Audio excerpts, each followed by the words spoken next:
Hey guys, coming to you for day one of 31 videos where I'm going to share some different tips with you guys for things that have been working for us.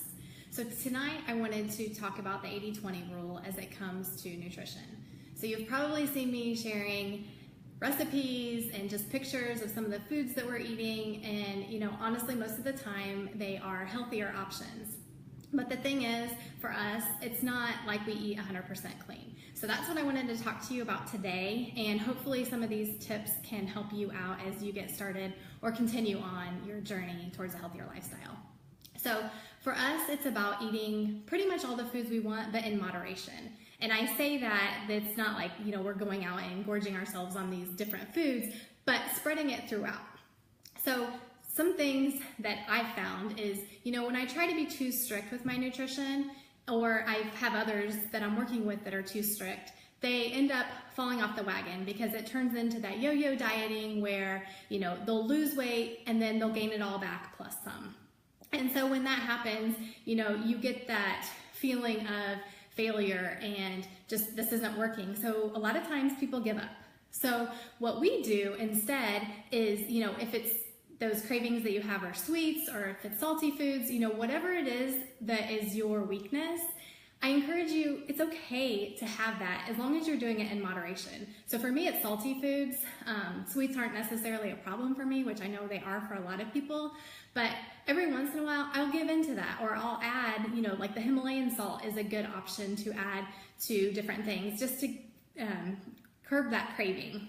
So the other thing that I encourage you is when you do have it in moderation, don't go crazy with it. So, if it's a cookie, you have a cookie. You don't have a plate of cookies. Or if it's cake, you have a small piece of cake. It's not like you're, this huge piece, like a Cheesecake Factory piece, for instance.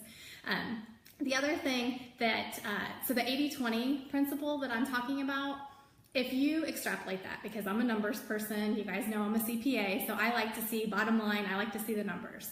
So say for instance, you have 3 meals a day, 7 days a week, that's 21 meals in the course of a week. So if you are eating 80% of the time clean, that means that 4 of the meals throughout the course of a week don't have to be 100% clean. And when I say they're not healthy, it's not like you're, going and gorging yourself. So I encourage you, again, in moderation. And then say you're having 2 snacks a day, then that's 14 snacks over the course of a week, which means 3 of those wouldn't have to be 100% clean. So that's just some guidelines, some parameters as you are planning out your meals and thinking about things. And again, this 80-20 is typically what I would consider if you don't need to lose weight. So say you want to maintain, then 80-20 is good. If you are looking to lose weight, then you're probably going to want to dial that in a little bit more, say 85-15, 90-10, something along those lines where you're eating even more clean if you are looking to lose weight. However, I'll go into a little bit here in a couple minutes on just some guidelines as far as if you are just getting started on a cleaner eating lifestyle. And typically for us, we aim for 85-15. And the reason we do that is we know that life is going to happen. There are going to be times where we need to run out and, go grab something to eat, or someone calls us and something comes up and so we have to, we can't eat at home. So those kind of things are going to happen. So that's why we aim to be cleaner than we feel we need to, just because we know life is going to happen. And, for us, some people can eat clean 100% of the time, but honestly for us, it just doesn't work.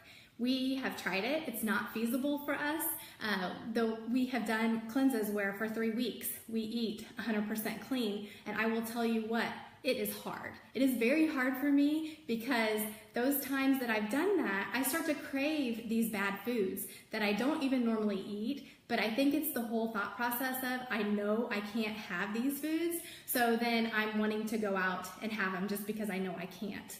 And that's when I started giving back into my Diet Pepsi cravings, which is a while ago. I have not had any this year, but that's when I started all back, was after 3 weeks of 100% clean eating.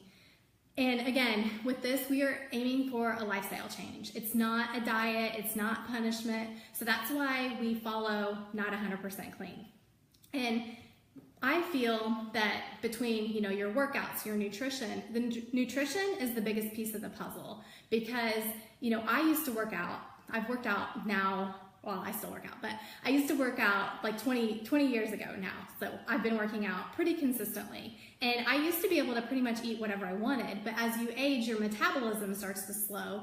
So I can't do that anymore, and it will catch up to you. So if you're one of those that's like, oh, I work out, I can eat whatever I want, I will challenge you on that, because again, the older we get, our metabolism starts to slow, and so many more processed foods out there, it just impacts your body differently. So think about food from how it fuels your body versus focusing on those emotions and that instant gratification that you get from eating something. So that's something that has helped me a lot, is knowing how I'm nourishing my body and how it's fueling me and helping me to get healthier. So in summary, what I would encourage you is to try to follow the 80-20. If you are currently starting, like say you don't eat anything clean, like you don't eat vegetables, you are a processed food, fast food, processed sugar junkie, then start smaller, because if you're aiming up here and you're starting down here, you have that much more chance for failure and then just giving up. So start small, take those baby steps, instead of say French fries, you have a vegetable, or just small replacements to start getting you to that 80%. And make sure you have a strong support system, because whether it's your family, your friends, or a group like we host, because the thing is, the more you can surround yourself with people who are making those positive lifestyle changes, the more likely you are to succeed. Because if you have someone around you who is constantly trying to sabotage you, so you're trying to eat healthy, and here they are, hey, here's a cake, here's cookies, here's whatever it is, whatever those temptations are for you, if they're constantly tempting you with those, then you're going to have a less chance of success. So just encourage you to stick with it, because the thing is, it's not going to happen overnight. It's, I always tell people that you don't put on weight overnight, so you're not going to lose it overnight. So just encourage you to start making changes to get to that. But don't feel like it's going to happen overnight, because if you try to go from, fast food, processed foods, sugars, all that kind of stuff, to instantly 100% clean eating, you're going to really struggle.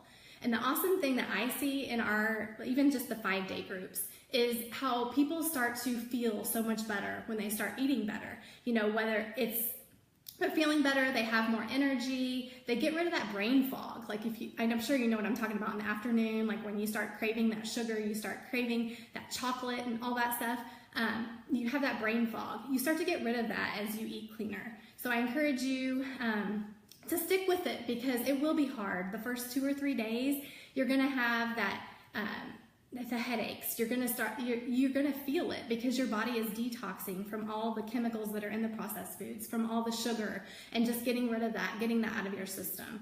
And again, in moderation, it's okay, but if that's the primary source of your nutrition, then let's talk about changing that up a little bit. So last thing here before I sign off, but I encourage you, the next time you have that temptation or you feel like splurging, think about it before you eat it. So think an hour from now, how will I feel? Am I going to regret that decision to eat that? And if the answer is yes, then look for a healthier alternative. And if you're not sure what a healthier alternative is, just message me, because the thing is, so many of the foods that are out there, if you make them at home, you can make them better for you, and you can make them a healthier option. So just think about that the next time that you go to give in to that temptation, and try to find a healthier option. So this was day 1. I plan to come to you for 31 days and share some different tips with you guys. So thanks for tuning in, and I really appreciate it. Thanks, guys.